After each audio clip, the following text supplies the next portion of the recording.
Hello, everybody. Welcome to another edition of Paranormal Swamp Talk. I'm your host, Howard Petrie.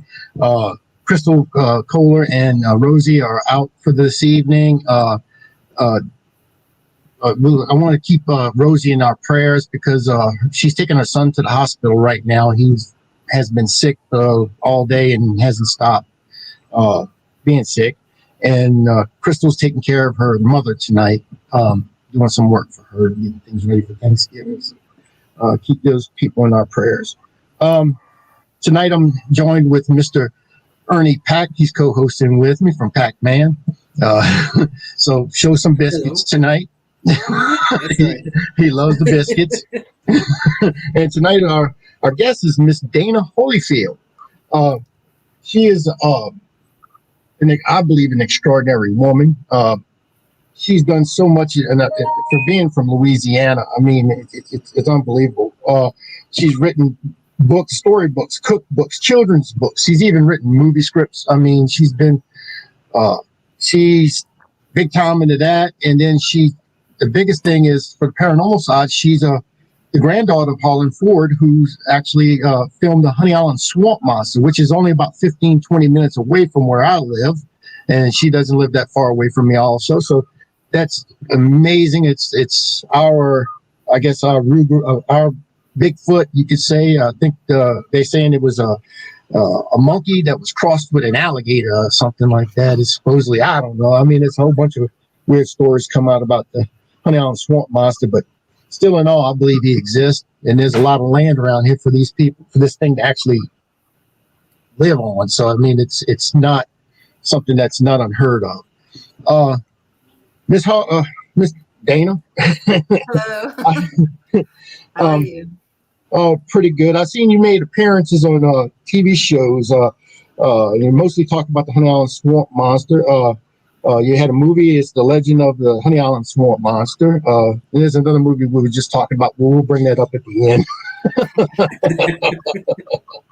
end. She's written children's books like Crawdaddy and Friends Rescue Frog. Honey Island Swamp Monster documentations, the Little Blue Mermaid, the Little Bayou Mermaid. She's also written cookbooks, so she's got a bunch of cookbooks out there. Anything about biscuits? Biscuits. Dana, you got anything about biscuits on that? And more swamp cooking. If I can remember, that's been so long ago. My uncle gave me some recipes for breakfast. I'm pretty sure we have biscuits in there. All right, then. Swamp biscuits. You speak my language. Well, right before the show, Ernie said he went to Cracker Barrel and he didn't get no ham on his biscuit. They didn't threw the ham out. I don't know what these people think. Yeah. Gotta have your biscuits. It's a sad day.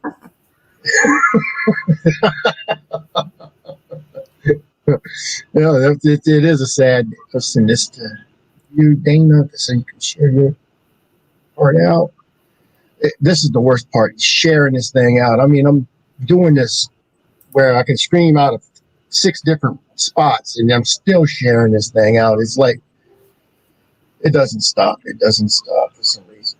But anyway, what do you rather talk about first, Dana? What makes you feel comfortable? You want to talk about your books, the movies, the cookbooks? What would you want to talk about first? Well, I mean, we always talk about the Honey Island Swamp Monster, so I'm pretty comfortable starting with that. Okay. Tonight I asked Miss Dana she would pull out some of the plaster castings that her grandfather took. And I believe you have some with you tonight. Let me grab it. Oh.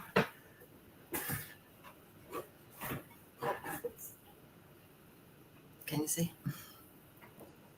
That was. It's got web toes. If you look at it, it's web, huh? Yeah, it looks like web toes through here, and it's got a little dew claw here. The long claws that kind of curve over if you turned it upside down. You can see it. You can see the claws coming down. Mm-hmm. It's like it could climb up a tree. And some people have seen this thing up in trees. So, and they've also seen it swim across the river, so it could swim. That looks very similar to a gator's track, but That'd be a huge one. Yeah, gator. but some people thought that, but if the arch of it and the heel and everything, and I think like gators have, I think 5 toes, and so this was the 3-toed with the dew claw, Yeah. which was different than their typical Bigfoot Sasquatch tracks. Oh yeah. This is something that would adapt in a swamp, be able to swim and climb up the That's cypress crazy. trees. I hate to see it scratch at you. Yeah. I think that thing would disembowel you. And I had a small, my grandfather found different size tracks.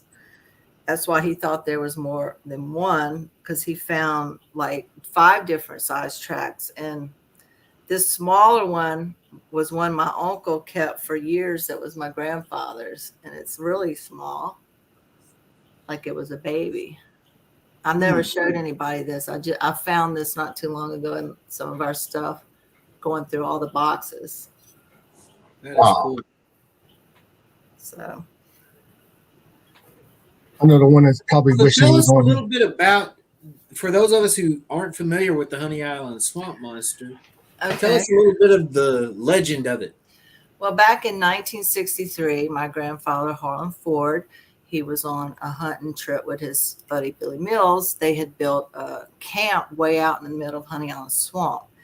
They were going through a trail, like a clearing they had made to go back and forth. It was an area that they found actually where they used to fly. They flew over it because he was a pilot also, and he had a twin-engine airplane, and he flew over to look for the prime hunting territory, and they found a spot. They said, oh, that looks like a good spot.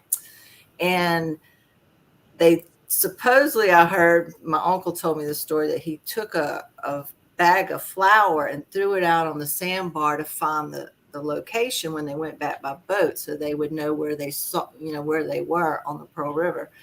So they went through there, and it was, you had to dock your boat and go over another canal and then walk by foot to where they eventually built their camp out there. So they were going back and forth taking supplies, and on one of those trips they were carrying stuff, and they came up on this thing, and at first they thought it was like a wild hog because it was on its all fours down with its back to them, and it was rutting around, and they're like, what is that thing? And it heard their voices, and when it did, it stood up and turned around and faced them on 2 legs. And my grandfather said what he remembered most about it was the eyes, the big amber color eyes, very menacing looking, just looking at him. And he said it stood taller than him. He was 6'4". He said it was taller than he was. And it had like a smooth type face with long, dingy, grayish hair that hung, he said, almost to the ground. But it had short, dingy hair on the body, like a grayish color. And he said the shoulders were broad shoulders and long arms. And he talked about the legs being very muscular. And he said it turned and ran from him after it looked at them. And then I guess they went to grab their rifles because they didn't know what it was going to do, because they had their rifles in their over their shoulder. And before they could get their rifles out, just in case it would have attacked, it had ran off. And they said they never heard it hit water, but they never thought to look up in the trees. They said they didn't see it anymore at that time. But so over the years, they kept going back. Didn't keep them out of the swamp, but my grandmother says she remembers he used to tie the door. After that, he would tie the door shut because at the camp, because he knew something was out there. But it was in 1974 where he found a bunch of hogs that had their throats ripped out. And like there were some in the woods on the trail, which was way away from water. And then later on, they found a hog. It looked like at first they were out duck hunting, and they saw water rippling across the pond, and they said they got down on was crawling through the cattails they thought they were going to see ducks on the pond. And when they got to the opening, it was a hog that had just been killed, and it was still sort of alive, and his foot was hitting the water, jerking, and that's what was making the ripples. But there was blood. He said blood was splattered all over the tree leaves, all over everything. And the hog had his throat ripped out, and whatever it was left this hog there, so that's what in the area where he found the tracks. And he went back that time, and he decided he was going to make plaster Paris. And then he took those tracks to the wildlife and fisheries people. He had a friend that worked at the wildlife and fisheries, and his name was Alvin Frierson. He said he'd never seen anything like that. Then they called I think it was LSU Zoology to look at them, and they said they had never seen. They didn't discredit, oh, that's not real or anything. They just said they'd never seen anything quite like it. And so that's kind of where it all started. It was when he got the tracks, and the local papers got a hold of it and did a story. And then you had the people, the monster hunters that came out, want to go in there and shoot it. So it just got crazy around that time. And then he ended up on that show In Search Of with Leonard Nimoy, who came to talk to him, and another man, another eyewitness, Ted Williams, who was an old trapper, who said he used to see them in pairs swimming across the river. So after that aired, then a lot of other eyewitnesses started, coming forth with similar sightings over the years. Then of course you have a lot of skeptics, and people thought it was a hoax, and but my grandfather, he never strayed from his story. He, I remember as a child, he was very serious about, and after that encounter, and then after the tracks, he started taking his 8mm camera every time he'd go in the swamp. I remember him taking a goat. He was going to tie the goat up for bait while he sat up in the tree barn, and all the grandkids were horrified because we thought, oh my God, our goat we've been playing with all day is going to get eaten by the swamp monster. But but he come back with it later that day, or maybe it was that evening. He's like, the swamp monster must be a vegetarian, but he said that he staked it out, but he said it's probably smarter than us, and maybe he doesn't even eat meat, but I remember he was just very serious, always going out there with his camera, and he would shoot other things like deer and turkey and alligators, wildlife. He got more interested in photographing the wildlife than he did. He was a hunter. He would still hunt, to bring food in and fish, but we didn't know about the 8mm film until way after he had passed away. When I was making my documentary film, my grandmother came out with his box of films and said, I don't know what this is, but it's marked Honey Island Swamp Monster, and it was in that pack of 8mm. And so that's the first time we ever saw it, and I was quite amazed. Yeah, to me, that's truly amazing. I mean, it's like you're saying about when they were crawling through the cattails and everything, and they seen that the pig that was sitting there, and it was still twitching. You don't think maybe it might have scared it off, and he just left the kill there? And had the others not been left like that too, like it was more of a territorial kill, like they say gators will take their prey into their den to eat them later, and other animals that's going to make a killing like that usually will drag it off and eat it, but these things were just left. Like some of them had been dead a while, had flies swarming all around them. But this was a fresher kill, and so he just figured whatever killed the ones up in the woods had done that also to the one by the water.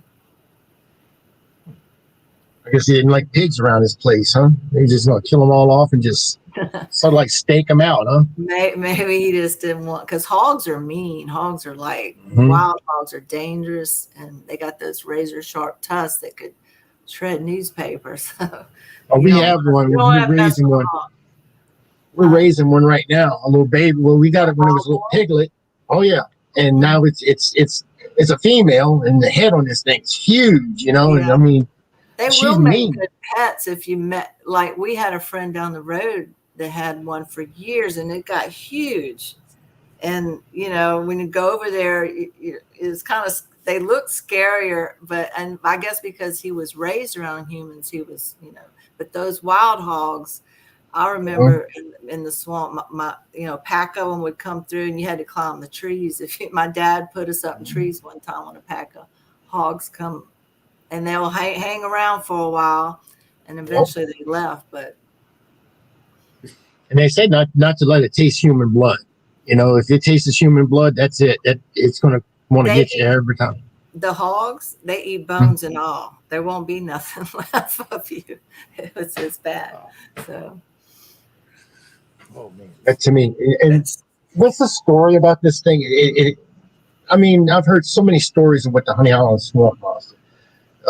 Is it a Bigfoot? Is this an old story that says that it was a carnival train or something crashed and the monkeys escaped and they made it with alligators and became what it is today, the Honey Island swamp monster. I mean, there's so many stories out there, and from what I've seen of the photos and stuff that your grandfather took, to me it almost looks like a squatch. So it does look like some kind of Sasquatch. Yeah, I don't think the alligator story, I don't think it's part alligator at all, but it does resemble. It's more in if you were going to compare it to an animal, it'd be more of the ape family, because my grandfather said if it wouldn't have been for the face looking so almost human-like, he said that it almost resembled a orangutan type of creature, but when he looked at it, when it looked at him, he said it wasn't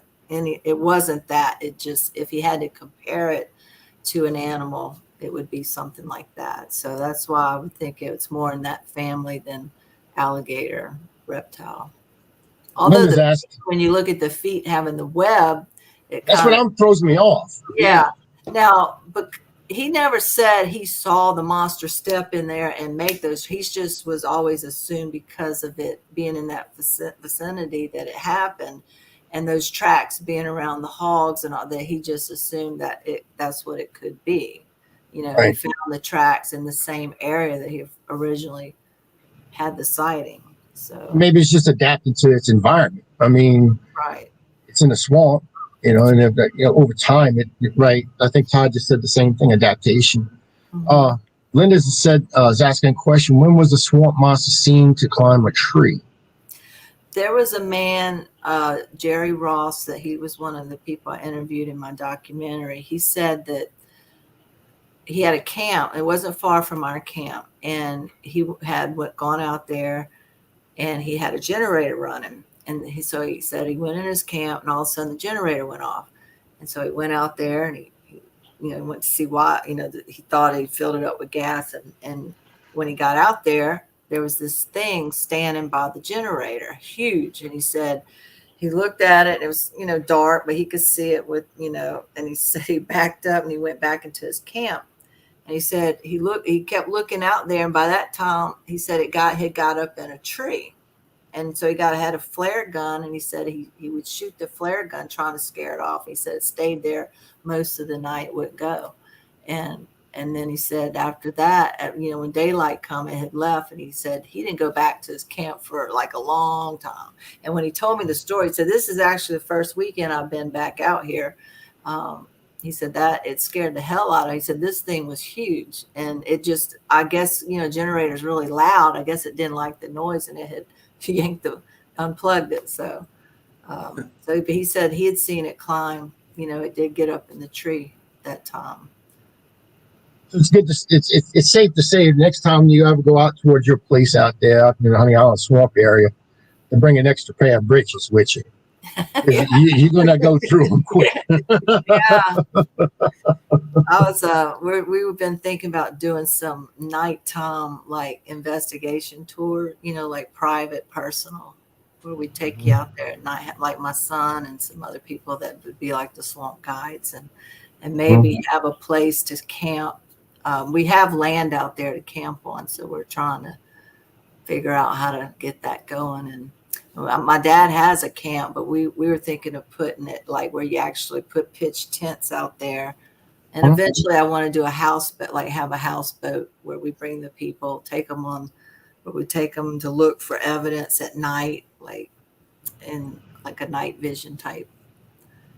go I inside. don't know. I don't know, Dana. Because to me, I mean, if this thing's like it's ripping the throats out of hogs and stuff, Well, you would need protection. yeah, just a little bit. I mean, I've been out there at night, and we stayed the night in a tent one time, and I swear I heard it circling the tent. And I wasn't about to go to sleep. Everybody else was, going to sleep, and I could hear footsteps, and it wasn't like a hog or anything. With it sounded like 2 feet walking around, and we'd put motion cameras out there. So in the next morning, when we went through the film, there was something that kind of leaned over, and you could see a little hair, and when they were up high, but it also threw sticks towards our camp. And right before we'd put the tents up, and right before dark, and hearing the knocking on the trees, like it was like it didn't want us in that area. I think everybody else was like, could this be it, maybe, or but I'm thinking, I've heard too many stories. I know what my grandfather saw. I'm not going to sleep. Y'all can all go to sleep. And so I wasn't asleep. But you hear going in the swamp at night is scary enough. Yeah. There's enough regular stuff that will kill you in the swamp at night. That's true. Yeah, and then you put this damn monster out there, and you're gonna try to invite people to come and camp with you. Yeah, gotta be daring, and that's the excitement of it. You might die. Come on, it'd be fun. Yeah, actually, I've had a few people ask me to do it. That's what gave me the idea. It's like, maybe I should, There's people don't do it. Yeah, there's a lot of people don't do it. There's crazy people. I mean, you said it was throwing sticks. I mean, there's from the people that I've talked to that have hunted, these cryptids, a Bigfoot, a Sasquatch, or whatever. They said that usually they'll, a Squatch will throw things. Usually it's rocks, but we're at the swamp. I mean, you don't have a lot of rocks, and you got sticks. I mean, so maybe that's what it's doing. I think it to me it seems like it would be in the Squatch family. Yeah. Yeah, it sounds a lot like Bigfoot activity, and and the way she described the beast itself sounds like a Bigfoot. Mm-hmm. I mean, we go out all the time squatching with Greg Yost, Squatch Man, and we've come across tracks, and they look nothing like that track. So that adaptation, that's theories we've heard about the circus train theory and all. I wrote about that in my book. I'll just mention that was something talked about. But there's also not too far across the river, there's the government has the NASA test site, and we used to say, no telling, they might be making stuff over there, and it escaped. It got a big swamp to escape in, and stay unnoticed for there's lots of places to hide out there, and stay well camouflaged. But there's a lot of people think, but my grandfather used to say he just thought it's just something almost like prehistoric that's always been there. It's never just never was discovered, because the swamp has so much place that man hadn't even touched, especially back then. That was just a lot of places that could stay and live and eat for you wouldn't have to leave the swamp, because you have all the food source plants, edible plants, and lots of animals to eat, and fish. So, because those woods that you live at, they run right by my house. You have Honey Island. It runs to the Pearl River. Pearl River runs all back to where I live at 36, back Highway 36, all the way to Beavis. That's all woods. I mean, for miles and miles and miles, acres and acres. Honey Island connects with another swamp, and that swamp just keeps going all, so like with this thing migrated, it could go from Florida all the way to Texas, and or up, up north or wherever. But somebody's asking, could it be a skinwalker? And I don't know if you ever heard of a skinwalker. I don't think it's a skinwalker. I think this is anything. It's a true Squatch or something in that family. Skinwalkers is more mythological. I mean, it's more of I don't know. It's more like a yeah, like the Rougarou. That's would be a skinwalker. Spiritual, right? It's more spiritual. Getting back to Greg Yost and going out with him, what we have come to believe through talking with him and through our experiences is that even the Bigfoot or Sasquatch is more of a spiritual being that can cloak itself, and basically become invisible and do things that, a flesh and blood animal can't do.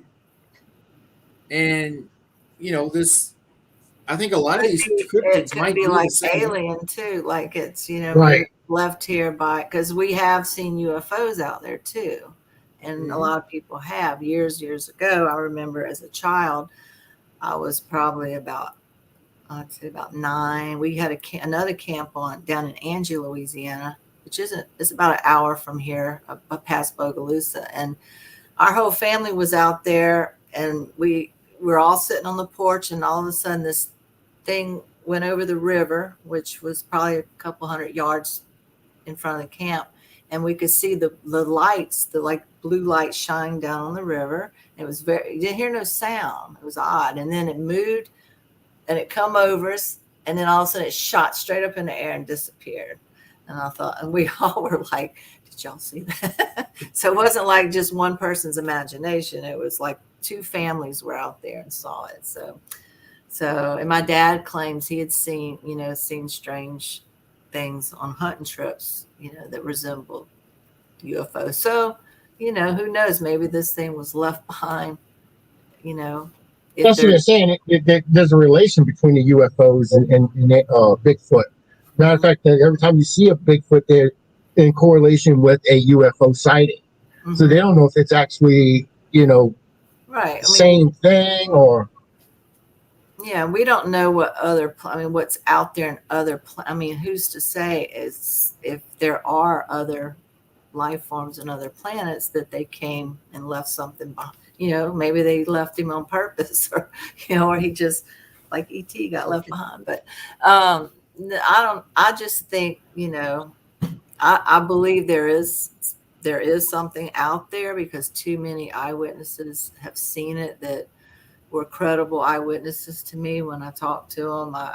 There were a few I thought was just trying to be funny or whatever, but Yeah. for the most part, a lot of them didn't even want to talk on camera. Like I don't want people to think I'm crazy, or I'm not. Don't put my face on the camera. And I was contacted not too long ago from a guy that said his great grandfather was one of the guys. There was 2 people that went missing in the swamp over at Ted Williams, the one I mentioned earlier that was in search of. He disappeared out there. The one that people used to say, "Oh, he got too close," because he would say they'd swim close to the boat and they'd get out, and shake off. He said he told my grandfather they were so close they shook off that the water wet him, and he said I wouldn't mess with them. They don't mess with me. I don't mess with them. And then he come up missing. I think they found his boat, and then there was another man came up missing, and then the grandson, he contacted me and he said he didn't want his name mentioned. Some people local that probably know who I'm talking about, because there was somebody that came up missing out there and it was never found. He said his grandmothers told him the story when he was younger, that the grandfather came in, said he got his gun. He said, "I found its den. I'm going to go to get proof." Told him he found like a monster sleeping in a den, and he was going back, and he went back there and never came back. So I said, well, did they ever investigate? Like, did people wonder? He said the only thing he could think of, his grandmother didn't want, she never told the authorities or anything about that they just thought like maybe he went out there and maybe it was a moonshine thing. I don't know. But like, I don't know. I said, well, would you take me back to that area? I'd like to see where you're talking about. And he told me he would, but then I don't know yet to get him to, back in contact. He's kind of like backed off. So I don't know if he just decided he didn't want to, he said his family would be very upset for even telling the story. But I had heard that name, the man he mentioned, from another person a long time ago, and said, yeah, he came up missing in the swamp. And so after he told me that, just out of the like years later, I said, well, it must be true, because his grandson wouldn't make up this story, because he didn't know that I had heard from the other people about that from someone else. So it would be, it's kind of scary to know that you might confront something like that. Yeah. Dana, this is Tim. He is the closest thing you're probably going to see to a living balded, rare balded Bigfoot, Sasquatch, and that's in the Indiana area. Tim's a big man. He wears a 15 shoe. Yeah. Like my uncles used to wear they were my grandfather's son, Holyfield's son Perry, stood I think he was like 6'6". That's taller than me. I'm 6'3" and I wear a size 15 shoes, so they all call me Bigfoot, Sasquatch. Tall people run in our family. My daughter's tall. My son's he's 6'2". Now, I was watching a documentary last night about the Honey Island swamp monster. That way I could get an idea of what to talk about. Mm-hmm. And I saw that you're married to Terrell. I was married. Oh, you were married. Was married. We're divorced about 6 years now, I think. So it was an old documentary. Yeah. Yeah. He was the one on Swamp People. Yeah. And that scene when I was telling you earlier about our camping, that was actually Swamp People asked us to go out there and film overnight to see if we would have anything happen. And that was in an episode called Full Moon Fever, and where we all went out there camping overnight and had that happen with the sticks throwing. And those two cameramen, they had been in a swamp filming alligators during the day, but I don't think they'd ever camped out in the middle of Honey Island. And they got kind of uneasy, like, like, what do we got to do? And they went in the tent and zipped up and went to bed early. I'm like, y'all got to keep those cameras rolling. You never know what happened. But I wouldn't doubt if that had been old Shelby Stanger coming through the weeds. You gotta watch that old boy. He's in a different swamp. I've heard whole different other mind, different other mindset with that man. He's something. Yeah. He's a good guy, but man, he ain't all up there. It's the swamp water. The swamp. He's drinking it, I think. Don't drink the swamp. I'm from up north. I'm from Indiana.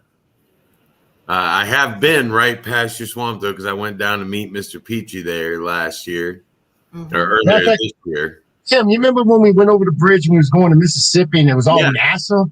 That's his area. That's the Honey Island Swamp Monster. That's all his. That's his backyard. I remember going right through there. I remember seeing the signs for it. Yeah, I've always been interested in the Bigfoot legend since I was a child, but just from what I could see and stuff, with all the different things, this is a lot like a Sasquatch type creature. What's up, Scotty? Oh no, my headphones ain't working. Again. Is there an echo? No. Yeah. No. Yeah. You're fine. You're fine. Right. Dana, that's Scotty. He is actually the reverse end of a Sasquatch. He would be the baby squatch. I mean, Scotty's a little fella. These guys here from Indiana. Yeah. They're with the Things Network. They're the investigators with Things. And I asked them to come on tonight because they really. I had two people that didn't call, were called in and needed people. So, hey, just called up people and then now they come in force. More people you can shake a stick at. I know, man, but it's great for Dana because they can ask more questions of Dana. Yeah, I don't have to do all the talking. Well, somebody can I ask a question real quick, Dana?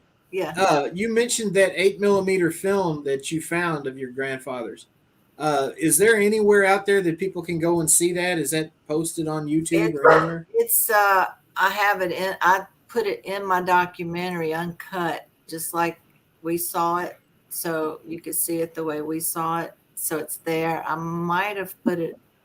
I don't know if I took the link down on you. I put it up on YouTube for a little while, but it is in my film. The encounters. You did post something.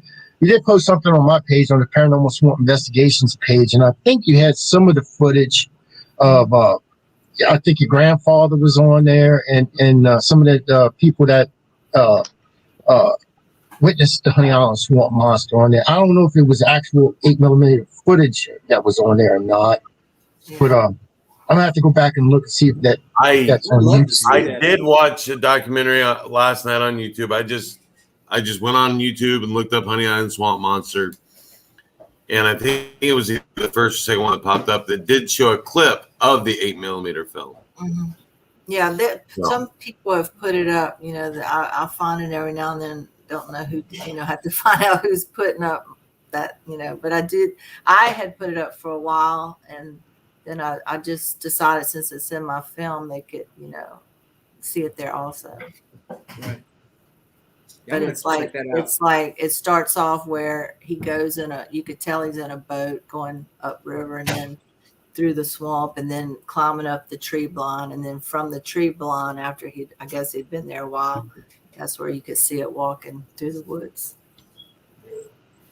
Nice. The one I saw, it was actually when it's like he was in the water still, and he just broke out of the water and he was climbing up on the land. I think that's one clip that your grandfather might have took.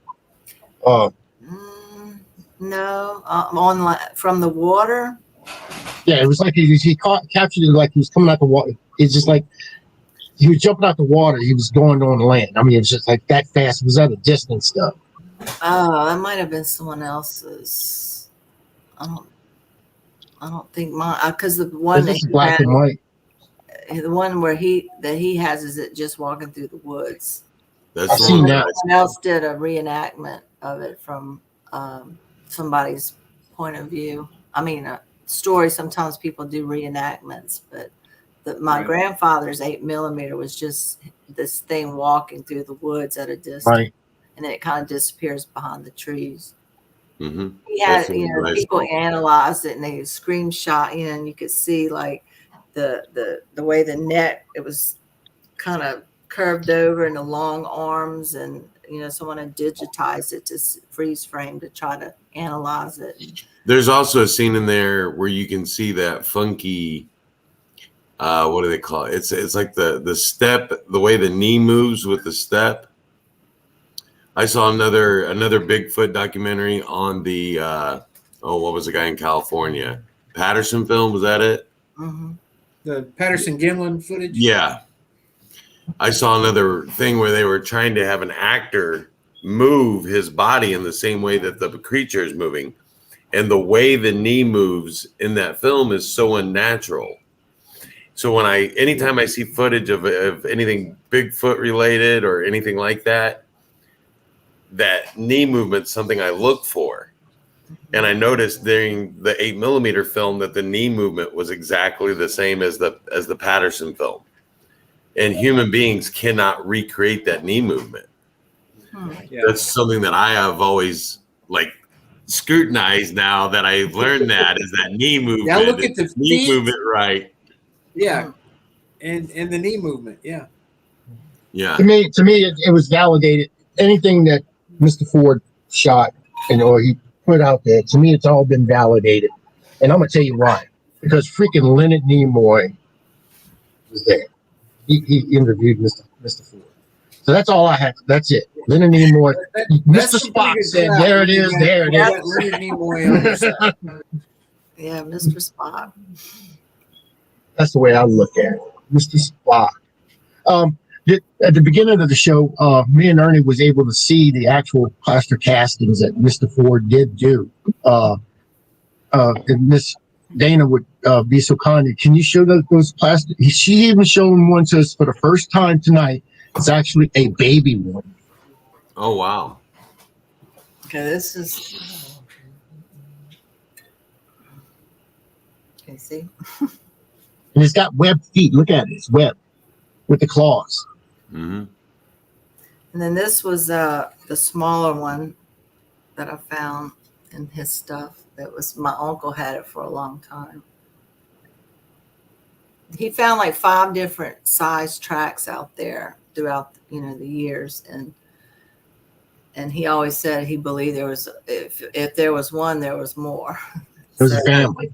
That looks too wide and spread to be like a gator print or anything like that. That's a small one. Yeah, Is that Sasquatch or is that a Velociraptor? That's what I'm trying to figure out. Should I be worried about Jurassic Park here? Like, I'm a little guy. Well, the truth is, Scott, animals today are still mutating genetically. Mhm. It happens all the time in nature.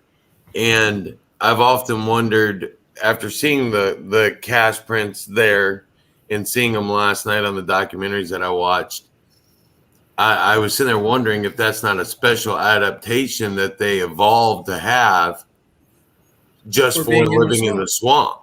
Yeah. With the web feet, and the claws that could climb up, because when the swamp floods, you got to either get up in the trees or on top of something, because or else you got to swim. And some of the witnesses said they did see it swim across the river.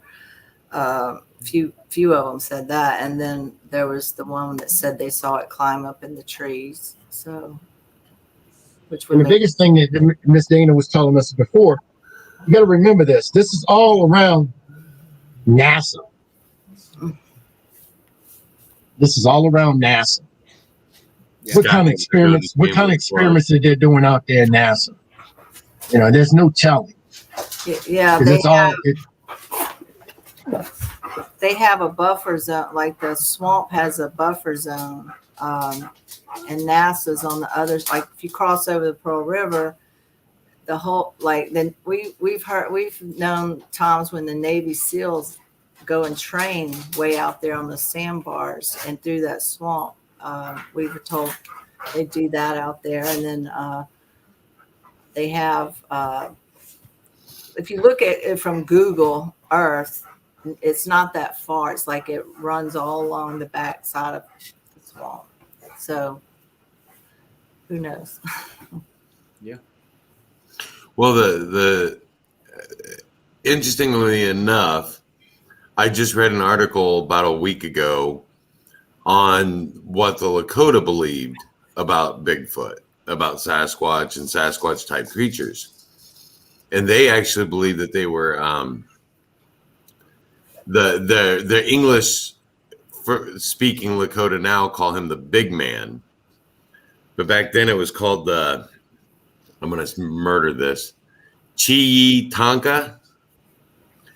Chi meaning great or large. And Tonka meaning great or large. And then Chi meant, what was that word again? Elder brother. So they saw them as family because they saw them as part of nature, and everything in nature was family to the Lakota. Mm-hmm. And then the other interesting thing that I thought was they believed that they were interdimensional beings that could travel between beings and choose who they presented themselves to and who they didn't present themselves to. I've heard that theory also. I believe that. Just They based also on believe being in the woods with Squatch Man and having the encounters we've had, I totally believe that. They also believe that if one touched you, that meant that it was a blessing, and that if sightings of them became really frequent, that meant like a doomsday prophecy for mankind, because mankind was upsetting the balance of harmony on Earth. Interesting. My cat's going crazy.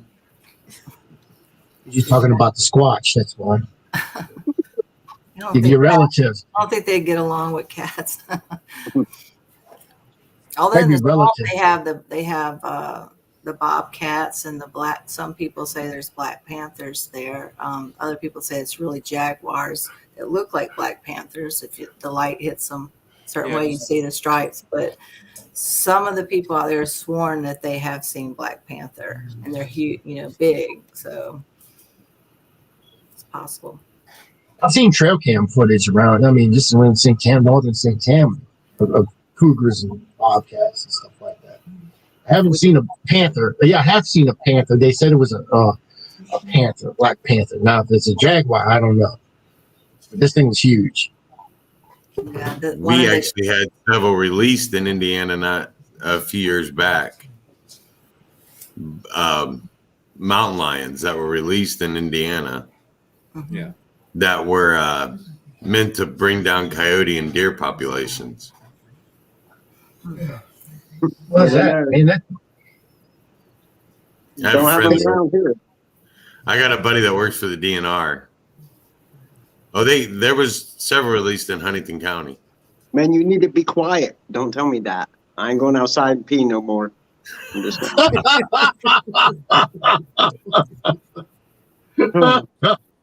it just go, and it's gone. no.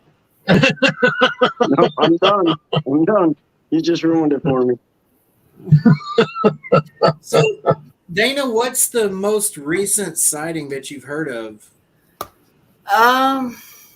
Well, there was I got contacted by someone who went on one of the swamp tours of it's probably been maybe 6 years ago or so. And he said that it was one that went out by Indian Village area. That's where a lot of those swamp tours take them through past some old camps. And some of the camps have been destroyed by Hurricane Katrina, but the parts of them were still left. And he said that he had taken his father as his birthday present on a swamp tour. And he said that the tour guide was talking about things and, explaining about the foliage and everything. And everybody kept talking about a smell, like what's that smell? It was a horrible smell. And then the guy was saying, oh, it's probably a dead animal floating around out here in the water somewhere.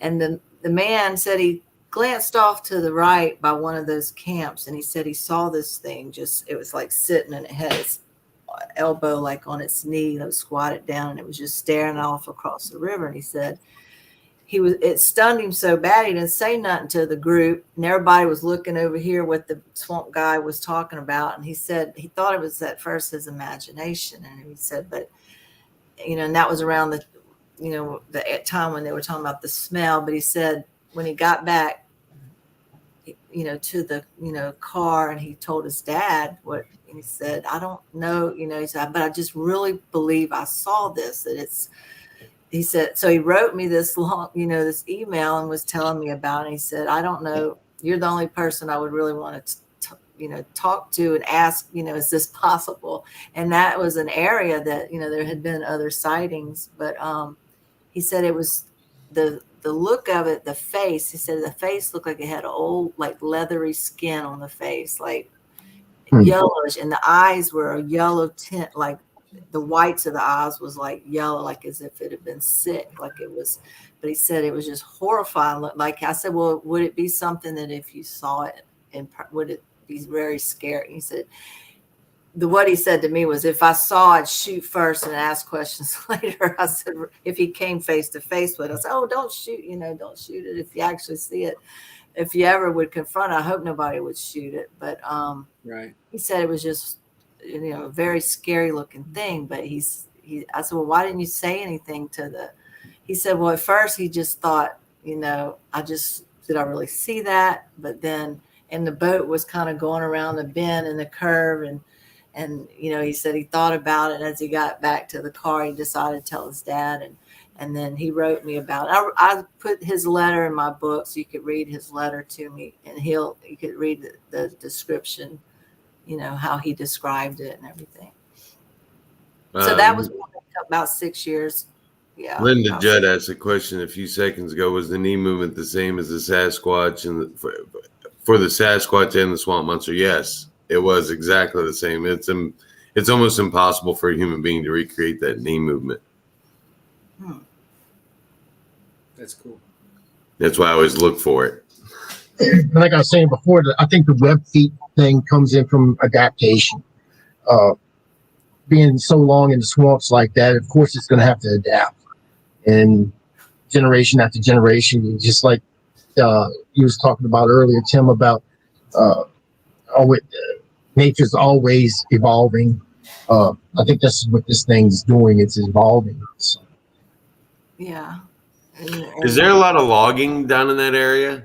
There used to be many years ago. They are on other rivers, but not so much this river because it's a scenic river now. They used to do a lot of, and there's cypress trees out there that were left. The huge ones that are hollow inside, like I said, that'd be a perfect place for a swamp monster to hide inside those trees because they're huge. And those were some that were left by the logging companies, but they don't really do it in the Honey Island anymore. The reason I ask is the one Bigfoot conspiracy that I really buy into is they call it the West Coast logging conspiracy, because most of the Bigfoot sightings in the U.S. happen along the western seaboard there of Washington State and Oregon. Well, if you look, when the spotted owl was found up there, the West Coast logging industry almost went bankrupt overnight because of protecting area for the spotted owl. If Bigfoot came out as being real, a large primate, if the government released what they knew and said that it was real, they'd be bankrupt. They wouldn't be allowed to log out there anymore. And I always say, with any good conspiracy, follow the money. Yeah. You always follow the money. That's why I asked about logging, because I'm like, yeah, they're not going to want anybody talking about it too much if there's a lot of money to be made in those woods. Yeah. It's not so much logging. Not so much logging down this way. I think Dana will agree with me. It's more petroleum. The fracking. They even tried fracking here at one point, and of course that got taken out. But the petroleum, putting these oil fields out here, and of course offshore and inshore. Mm-hmm. Yeah, many years ago they did something down by Davis Landing, which isn't too far from here. And we used to have a free flowing artesian well not next door to where I live, and the ground, I guess, shaking the ground, whatever they did, the well got closed, and so we don't have I imagine it's down there still somewhere, but it doesn't come out of the ground anymore. My mom used to say that's because they were doing something at the landing with the oil and trying to, I don't know if it was fracking back then, but they were testing and doing something. Yeah. And then when the test site goes off, you could feel this ground here shake. It doesn't do it as much as it used to many years, like every couple months, think you were having an earthquake, and they were testing rockets and stuff. So. Oh yeah. That's with these big sinkholes out here. A couple of years ago, you remember that big, huge one out there? I think it was on the other side, going between here in Baton Rouge. We're down south, I think, towards Park, I think, somewhere in that area. It's a huge hole. Just came out of nowhere. And there were oil rigs out there at one point. And this thing it sucked up everything. And it was just like a big, if you look at inside your tub. And they were just sucking water. And where's all this water? It ain't drained the swamp, but it took a lot of water. That's for sure. I feel like our yard's like that. So, all the crawfish holes, they're going to cause a sinkhole because our grounds is starting to sink out. Our house is like, if you go out in the yard with a cane pole, stick it down, and they go really deep. And there's hundreds of them in our yard. I said, well, that's all water underneath us. Our ground could just sink right there. You need to put a couple of traps out there. Yeah, you could probably go crawfish in our yard at night. Wait by the hole for them to come out and catch them. A little hot dog, give a little hot dog out there. That's what we used to do when we were kids. To get a little hot dog, piece of hot dog on a string. That swamp monster might come reaching up out there and grab that hot dog. Yeah. If he wants that dog that bad, he can have it.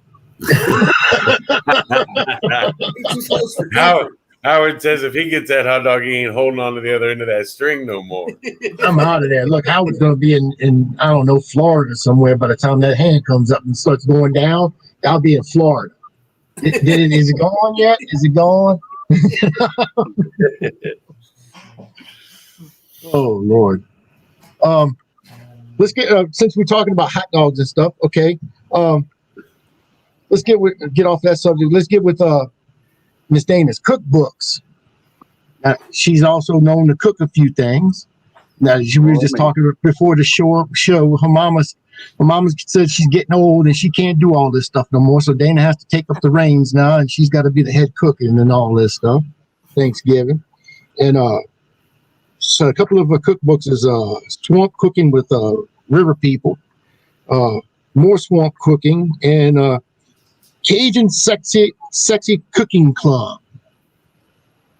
Like Scotty would have to take lessons in the sexy cooking club. And spicy Cajun. I sort of was changing the name because people thought because the word sexy that it was something it wasn't. I'm like, I promise there's no naked girls in this. It's just girls in bikinis with rubber boots out there in the swamp carrying crawfish traps, hunting alligators and stuff. And so I'd buy that cookbook. That was one of my best sellers. When I used to put it out in the French Quarter, it would sell out every time. Or if I have it along the interstate at the little gas stations, they'd let me put them on the counter, and it would sell, no problem. But so I have a new cookbook called Louisiana Swamp Country. So it was Louisiana Swamp Country Cooking. So that's sort of like the swamp cooking with the river people. It's just updated with color pictures and a lot of new stuff. When we had Tim and his wife, dish recipes, and we had Tim and his wife Crystal come down here, and I showed them some local eateries and stuff like that, and I introduced them to the po' boy, the French fry po' boys, and I made a huge mistake and introduced his wife Crystal to the beignet. Oh. And she is a beignet addict. This one. I got 2 boxes. I haven't been there in a while since COVID hit, so I don't go to New Orleans that much anymore. Unfortunately, it's not like it was. So. But yeah, that was one of my favorite places to go in New Orleans, Cafe du Monde. Oh yeah, they got them all over. Coffee can't beat their coffee there. I'm just wanting to try some freaking gumbo and I'll try some of y'all spicy stuff. Like, y'all know I like the spicy stuff, so I'm ready to get down on some really spicy stuff. They don't make a hot challenge on TikTok that guy won't try. We got some spicy ones in the cookbook. I'm absolutely down for that. I'm telling you what. Well, you need to get the cookbook, Scotty, and try it all out. I will. I'll put some spice on some biscuits the next time I see you, Ernie. We just eat them up. I don't know about putting on biscuits. Now, come on. Now, I sent some slap your mama home. I sent some slap your mama home to for Ernie, and then he said she put that stuff on his food, and he couldn't handle it. It was just. It's good. Yeah, we like Slap Your Mama and Tony Satchers and all those. I've had that. I've had Slap Your Mama sauce. There was a place here in Fort Wayne called Scotty's Brew House, and they had a burger called Eye the Tiger, and it had as a hamburger. It was a cheeseburger with like pepper jack cheese. Mm-hmm. I don't know. I can't remember. It might have been Slap Your Mama hot sauce and some kind of like habanero paste or something. And I ate the whole thing. And I let my buddy Josh try it because he's like, man, it can't be that hot. And I'm like, no, dude, like this is hot. And he tried it. He's like, dude, this is hot. But I ate it all. I ate that. I ate my fries. I regretted it the next day, but I put it down. So yeah, I'll slap your mama and eat that burger, man. Have you had boiled crawfish? I've never had it. Well. Mhm. You gotta have boiled crawfish if you're Oh, I gonna know. eat. And that is my goal, is to be down in Louisiana next year, seeing Howard and running from gators in my bikini. And yeah. I'll wear my thong with you. I'm all ready Oh, for it. yes. That's what I'm talking about. Now he puts Bring on my- that green Denise is tutu. over here It's all saying I'm a over. weenie when it comes to spice. She's wrong. We just posted it. Linda's asking, are your kids' books about Swamp Monster? I do have one called The Very Hairy, Not So Scary Honey Island Swamp Monster. And that's like for younger kids, it's told in rhyme. And it's about two brothers that go out and they're going to try to trap the Honey Island Swamp Monster with a candy bar and like using that for bait. And then, of course, their parents have to come find them because they get lost and all kinds of things happen. Like they get chased by wild boar and hornets and alligators. So it's like a little adventure. And then I did the Little Bayou Mermaid, and that's about a freshwater mermaid that lives in the swampy lagoon. And so, and then she becomes friends with a little Cajun boy who teaches her how to read. And then when he promises to come back to the bayou one day, he doesn't come back like he promised. So she uses all the knowledge that she learned in the books to find him. And then she discovers why he couldn't get back. And then there's a happy ending in the end of it. But that's also for little kids told in rhyme. And then I have another book for older kids, actually something for the whole family called The Mystery of Honey Island Swamp. And it's sort of like based on my experience as a child, growing up as the granddaughter to the monster hunter around here. And like, a bunch of kids getting together to go find evidence and prove that her grandfather's sighting was not a hoax, and to find evidence. So it's sort of like a true story, but not. So Yeah. Written What from Crawdaddy and Friends Rescue Frog? What's that one that's basically about? that one is also for younger kids, told in rhyme, and it's about a frog that gets captured for science class, and Crawdaddy sees it happen and sees the little bayou boy taking the frog to put him in a glass jar in the shed. So the Crawdaddy gets together with baby gator and all all the little swamp critters, and they're going to try to rescue frog from the glass jar before science class, because you know what they do to frogs in science. Right. And so they, rescue frogs. And he goes off and lives in the swamp more cautiously next time. Well, that's more of her children books, and then she has other books that she's written. Let's see if I got those. I got the Honey Island Swamp Monster documentation. And that's basically like documenting all the sightings of that I know about of the Honey Island Swamp Monster that's happened, since my grandfather. It has his story. I also put a letter that he actually wrote himself to the Argosy magazine. So I put his letter uncut in the book too, so people could read what he, his own words. So that way that, over time when stories get told and retold and they kind of change, not, just because of, just being told so many times by different people. I said, well, here's his letter. This is what happened. He tells it, and you can see exactly, all his accounts in the swamp. And so, and then I interviewed, like, everybody that's in my documentary film is pretty much in this book. I put their story in the book too. And so that's basically like a nonfiction, like it's documentary style book. Now, I've seen where you've been out, and being the granddaughter of a monster hunter, you got that itch also. I've seen pictures of you out in the swamps, okay? And you've been out there just like any man would. I mean, you're out there. You're doing the same thing. I grew up out there, yeah. Right. What is your most scariest moment out there? Well, there's been a few. Well, one of them I can remember that was when my daughter was a baby, and that's when I was married to Terrell, and we had a river camp next to my dad's camp, and he decided, him and my son and all the other guys that were out there decided they were going to go hunting coon and take the coon dogs across the river to go run the dogs and to go coon hunting. And they left me and my little girl by ourselves at the camp, and the water was sort of high, and I heard like something walking through that water and hit the back of the camp really hard.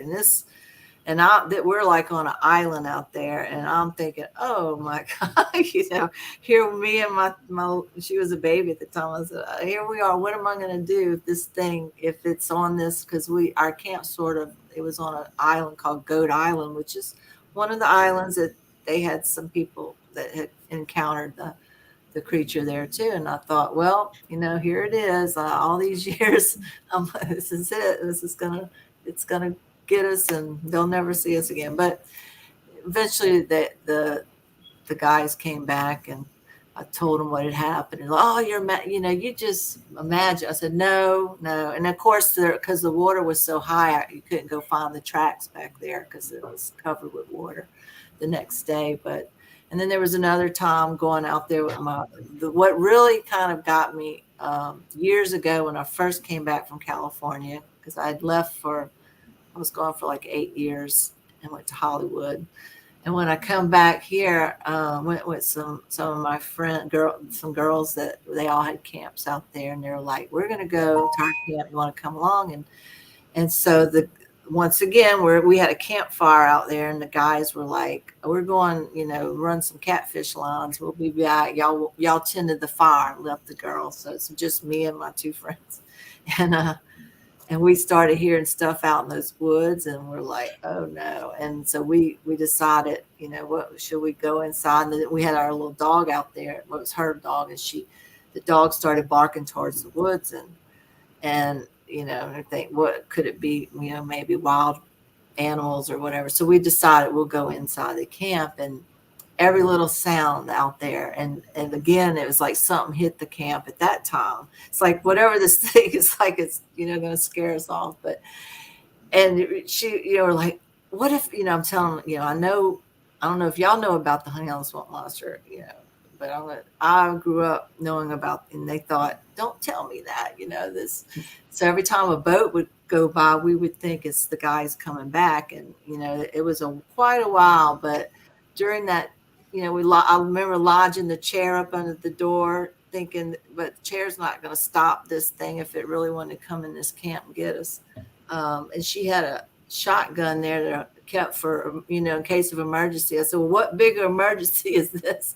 If something comes through that door. But then I thought, no, don't shoot it. We don't really want to shoot it. And plus, if your husband comes back, he might, you don't want to shoot him by accident, busting through the door. So anyway, after a while, everything kind of settled down. And I don't know if it was just me being fresh back from California and being in the swamp after all them years again, because years ago that would have probably not bothered. But after being gone and then coming back, and it was all new again, and I thought I had to get used to being out there again. But I remember when they came back, they're like, y'all left a fire unattended. The fire's almost out. And we're telling them what happened. And they're like, oh, that's probably just a bunch of wild hogs. It's a good thing you went inside, because those hogs, they eat bones and all, there would have been nothing left. This would have been a crime scene. And so that was, the 2 times I was probably the most scared, out there. I guess because, we were just felt like sitting ducks, and been stranded on an island. I remember saying, there's a canoe. I said, like, that's going to be a great getaway. You can't get away. Our paddles were in the boat with the guy. I said, that shot that idea out the water. So we just went inside and locked the door. But I don't know, something banging on my house like that. And if I lived out there in with water, I'd be like Jesus and walking on water. I mean, we did find tracks. that area, we did find tracks later. Not that, not that time, but on that island, This Honey Island Swamp just has a bunch of islands. On that particular island, she had found tracks, a couple of years back, and she called me out there to look at them. And I said, "Yep, that's probably that thing that scared us half to death years when I first came back from California. He's back." You were talking about the canoe, and the only thing that goes through my mind was Shaggy and Scooby in the boat with the swamp monster behind them, and they're canoeing, and that would be me. Yeah, he would be swim faster than you could canoe a pirogue. Well, it might have been a pirogue. It's probably a pirogue if I think about it. And that, if you can't balance in a pirogue, you're gonna fall out anyways. Yeah. Howard, I have got to slide out of here. Yes, sir. Denise has reached her destination, and I've got to go to space with her. Yep, you got to hook up with her. Yep. Dana, it was great meeting you. You too. I'm going to look up your documentary and your books because I'm fascinated by this. I have a website. Y'all could check it out, honeyislandswampmonster.com. Okay. And Dana, if you ever want to know anything about Waverly Hills, anything about Waverly Hills, there's the man right there. Okay. That is the man. All right. Cool. Scotty, Tim, good seeing you guys again. Everybody have a happy Thanksgiving, and I'll be around. Y'all take Eat some meat, not all them damn biscuits. Eat some meat with them biscuits. Oh, I might have some turkey tomorrow. Okay. Happy Thanksgiving. Y'all take care. Bye-bye. All right, Ernie. Thank you, Ernie. I'm bigger. Oh, Lord. Scotty, me too. Man, I feel tall. Now, I did have a question. Has there ever been anybody that's reported seeing the Honey Island swamp monster and tried to make any kind of communication with it? That's interesting. Not that I know of. I think the most people I've talked to said it scared them so bad they didn't want to try to talk to it. So see, I'd be the guy trying to talk to it.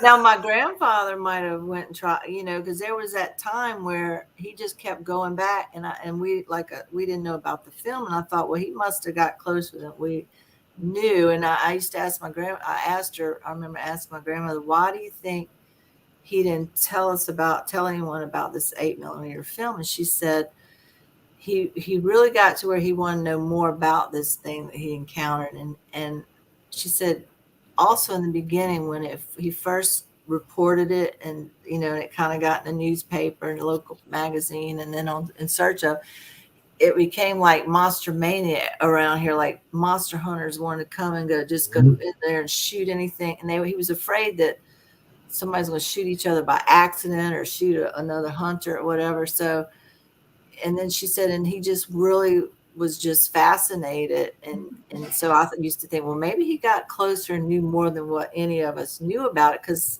it was in the 74 was when he found the tracks, and he died in 1980. So between that time period from 74 to 80, who knows really what he did? Tells me two things about your grandfather right there. One, his story was genuine. Mm-hmm. Because he was out there searching and when people see something that amazes them, they want to go back and see it again. They want to keep going back and keep looking for it again. And if he could put in that kind of effort, why would he do that for something he was not telling the truth about? And the time with the goat, there was no other the goat, and his camera. There was no movie. He didn't tell nobody. He just took his goat.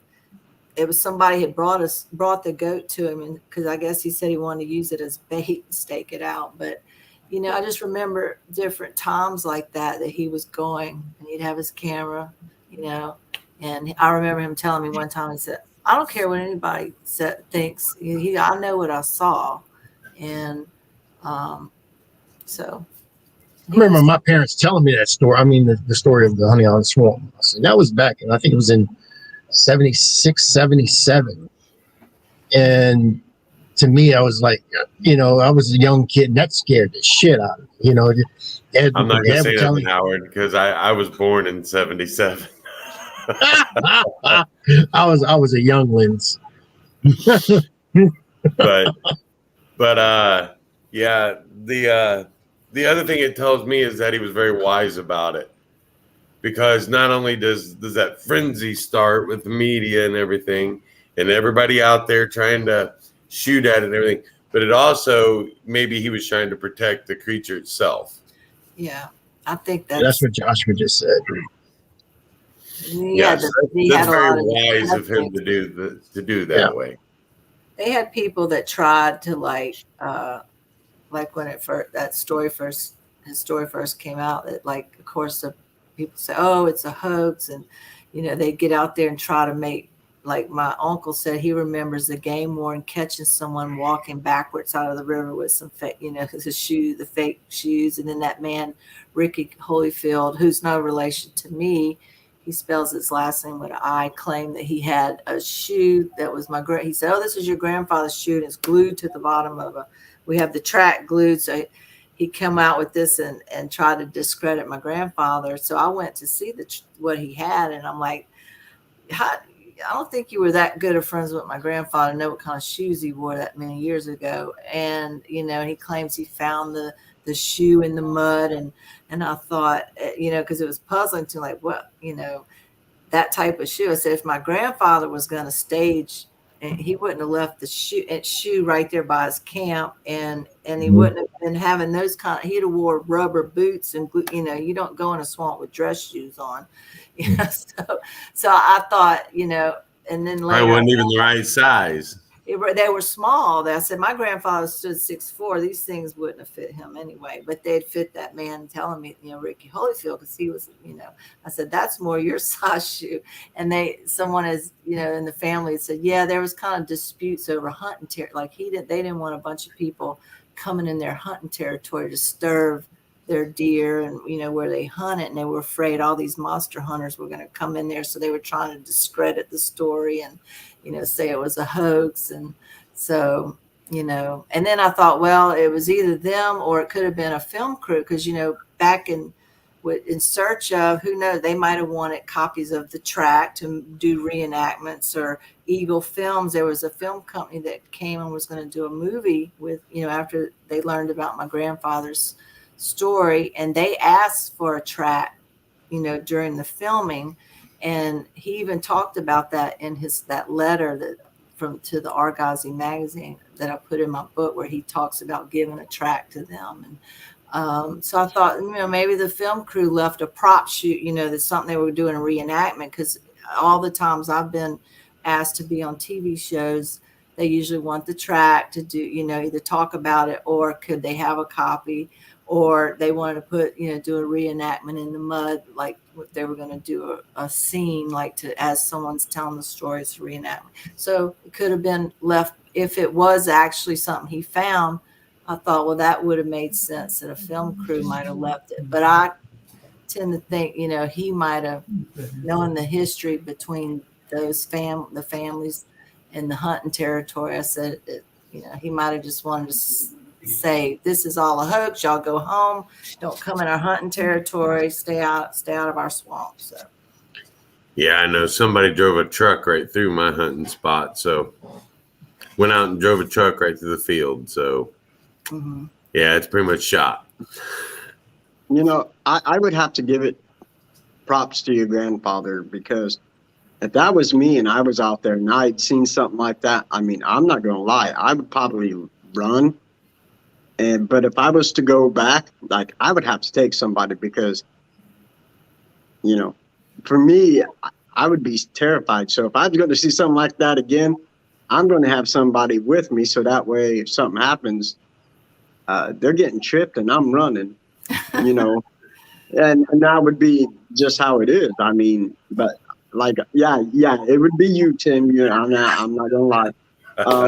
But, to go out there and for him to continue doing what he loved and the research and everything, I give that man props, because like I said, if it was me, first time I seen it, I would probably question my sanity and go, you know what, I'm just done. I'm done.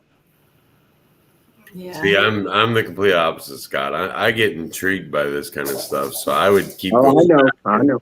Keep going back and trying to recreate it and try to see it again. And Learn He its did patterns. take his gun just in case, but he always said he would be afraid. He wouldn't want to shoot it because it looked too human.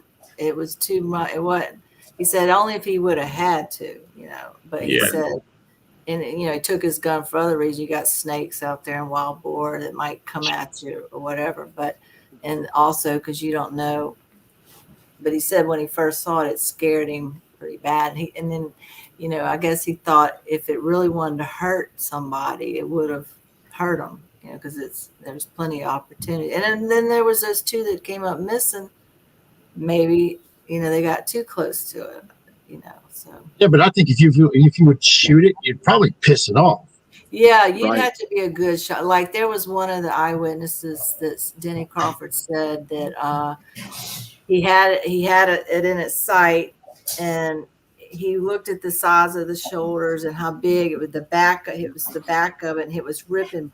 It was ripping something. It was just like eating worms or something out of the tree bark. And he said if he shot and missed or didn't hit it just right, and as big as this thing was, so he said he just started backing backwards, and as the foliage would close in, he turned and ran and jumped on his 3-wheeler and got out of there. But Isn't that what you just said there? Doesn't that sound more ape-like than anything else? Because these apes, they do eat termites and stuff like that. They even use sticks and stuff to get termites on the sticks. They grubs. He saw it was pulling bark or pulling something, and then like it was eating, and it was making the eating noise. So it was probably eating bugs or something. Yeah, eating grubs out of the bark. Yeah. Mm-hmm. To me, that sounds more ape-like than that other, thinking that it's an alligator or something like that. To me, I mean, that's to be honest with you. And the foul smell, I mean, you could go back to Florida with the skunky. Mm-hmm. Mm-hmm. I mean, you have that smell out there. Even up in Washington State, when they talk about Sasquatch, they talk about a foul BO type odor that comes with it. Yep, that's true. You would you would think something that was in the water a lot that swam might not smell as bad, but and then there was hair though. Yeah, Like true. a wet dog. Yeah, true. That is true. But someone had also said that the swamp puts out swamp gas that has a bad smell too. So maybe something you would think might be the actual gas. So, but with that man that saw it on that tour that Tom said, everybody on the boat was talking about, what is that smell? And Howard and I are sharing a brain dead again. floating in the river. So, and then he saw that and he thought it must have been that creature. Now, if I would have been in a boat and was said, "What's that smell?" Y'all can look at me. That would probably be me. Yep. But that's not all. It's Howard. It's Howard. But no, I mean down here in Louisiana, I mean, Dana, I think you know that we have a lot of methane pockets around here. We have sulfur and stuff like that in the ground and stuff. I think it's probably that methane that's coming up. I mean, that's Yeah, what y'all that got some swamp. bad smells down that way because I spent 45 days in Mississippi for Hurricane Katrina. Y'all got some bad That's smells. I ain't gonna lie. Well, that's in Mississippi. The hurricane I really have smells. I'm just saying, like, yeah. Yeah, the Oh, yeah. hurricane was pretty bad. I was here during that. So, and Yeah, we sat in that for a while. I'm still haven't recovered from that. I'm still in demolition mode. yeah. Up here, when we get a real bad smell, it's a farmer that spread manure on his field. And the hurricane Fertilizer. changed the swamp a lot right after that. So many of the trees were knocked down, but it came back thick, like they were worried, but they said, oh, it's going to come back thicker. And it did. And then it's very hard to maneuver. That's why a lot of the hunters that say, oh, I've been out in that swamp, I've never seen anything. They don't go that deep. Because then you got to jump over logs to drag your prey, whatever you're going to hunt. You're not going to drag it for miles and miles. So you only go so far. And it got worse after the hurricane because of all the fallen trees and blocking the water. Some of the waterways, you couldn't even get through there unless you took a chainsaw and cut you a path to get back there. My son and I were we always just cut us a long pole, and I always take paracord with me so we can tie the deer up on the pole and just put it on shoulders and hike it out. Yeah. Now you're blaming it on the farmer, huh, Tim? Yeah, well, in all truth and honesty, a lot of the farm fields around here, sometimes they do spread manure, and it can get a little foul. It gets that way because further up north you have more of the farming communities and stuff like that. So you get that, and you have the runoff and all that. It goes into the rivers and the swamp bayous and swamps and stuff like that. So you have all that that's falling into there too. So Indiana's I believe it's the nation's second highest corn producer. Corn and we had soybean. that show about corn already. Yeah, I know it. Corn, in the summertime, anywhere you look around where we live, especially Scott, all you see is corn or soybeans. Mine are finally down, and I'm so thankful. I got like 4 fields around my house that were full of corn, and I'm thankful what the farmers do. But I tell you what, you driving early in the morning, late at night, and you get a deer to jump out of nowhere and goes, "Hey, how you doing?" Yeah, I'm over that. So I'm glad they're finally down. Told you need to find out who the farmer is so I can come out and hunt his land. I'll take care of some of them deer for you. I'm going to take care of it. I told you, I'm Rambo. I'm going to jump on his back and ride him around like Rudolph. Terrible. So, do they think that the Honey Island swamp monster? Do they think it like feeds on deer and other animals? Well, or is it more vegetarian or? Well, that's whenever the hogs were killed, and if that's what killed them, he wondered why wouldn't it eat them also, just left on the rot like it was more of a territory. And he mentioned, well, maybe it's a vegetarian, but I don't. But if he wanted to eat meat, there's plenty out there: deer, rabbit, squirrel, every kind of nutria. Alligator, coons, everything. There's so many different. And I know the feral pigs, pigs and hogs can be a real problem. Yeah, the hogs are bad. What makes me wonder is with things like this is, we always talking about him, female. I wonder if there's a female or. Well, there has to be. Because my grandfather found all those different tracks, different size. Right. That's why he said there's probably family. And then other people have seen, like Ted Williams said, he'd see the male and females. That's what he thought they were, would swim in pairs across the river and right past him. So, because like I said, Howard was talking about evolution and how animals evolve. And there's actually types of frogs out there. And it sounds weird. That will, like a male frog can actually turn female and produce its own eggs and fertilize it. And that makes you wonder if there are more animals out there that can evolve to do something like that. True. That's amphibians. So that's not mammals. But that's mammal. You're talking about mammals now. Right. You never know. Yeah, but there's definitely female, male, children, the whole nine. I'm a firm believer in all this. So more questions there are answers, huh? There's a lot of questions. Look at it. What? Always has been. That's in anything in our field, Howard. There's always more questions than there are answers in the paranormal. I know, man.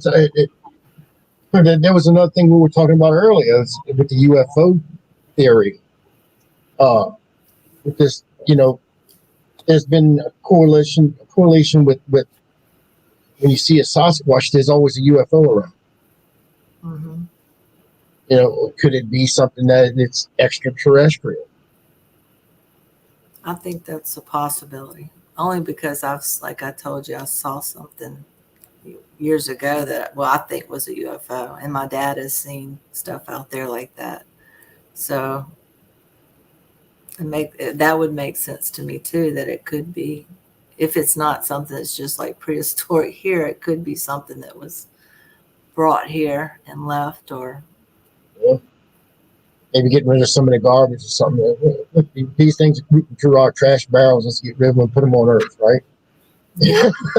Or maybe just to study us now.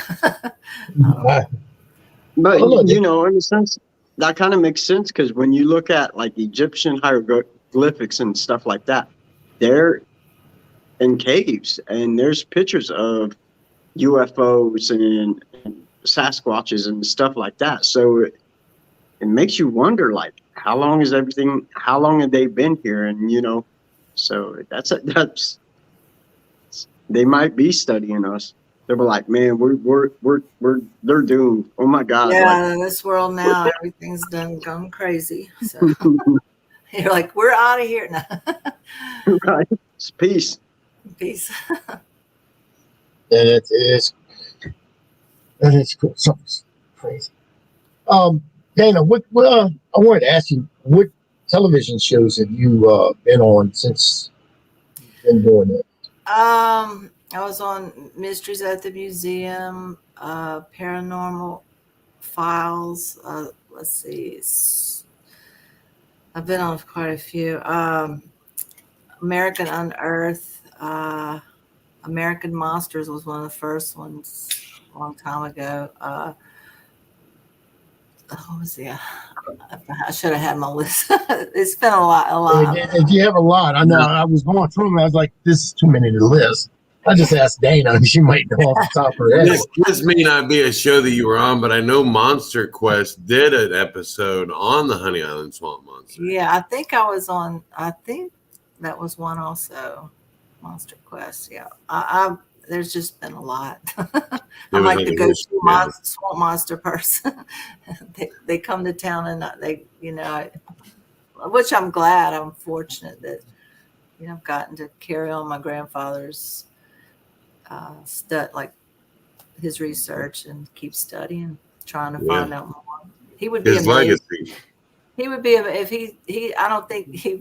I think he would really be amazed at how this is known really worldwide. I get people from I've gotten contacted from Australia, England. Like people are very interested in Honey Island Swamp Monster all over, and I think he would just be really amazed. Even just I learned a couple of years ago that Mattel made a doll called Honey Swamp, the daughter of the Honey Island Swamp Monster. I said, I think they used my likeness because she was a aspiring cinema photographer. She was a fashion model, which I used to model in California. And she was a cook. So I thought, I wonder where they got all that information. And she's the daughter of, and it was that Monster, I think the Monster High series. And so when I found that out, I was like, "Oh my God, that's really amazing that Mattel did that." And they used the Honey Island Swamp Monster. She's the daughter of the Honey Island Swamp Monster. I should get royalties on that, but anyway. Yeah, there you go. I really should. I think I should. Okay. But anyway, no, he would have just been amazed that people were that interested, because back then, that's before so many of the shows about Bigfoot and Sasquatch and that were on TV. So, now there's a lot of people interested in the cryptozoologists. A lot of cryptozoologists are interested in the Honey Island Swamp Monster. Now, while I'm coming to this point here, because I was trying to bring this in slowly, I guess you could say. Dana is also an actress. I used to be. I haven't. Well, you're still an actress. That was another lifetime ago. But I have done some. That was fun. And she done a movie. She done a movie called Fraternity Demon. And this was I don't know how to say that. It was a movie that was Not for children. Well, But it was, I mean, I've seen it clips was of it. rated R. I guess it was rated R. Yeah. Yeah, it was rated But R. I didn't do anything in it. Like, I was just Right. I had a small part. I did have a speaking role in it. My character's name was Sharon. Yep. And the little fraternity demon was running around possessing all the guys. But it was a B movie, so it was fun. And that's Something awesome. that like you see what Elvira, Mistress of the Dark would play. I didn't Or think that movie would ever Stingoliers. surface, and then I found it like come across it, a few years back, and I thought, look at there. Guess they did actually, make it and sell it on DVD, and I think it's on Amazon now. You Yep. can get a copy.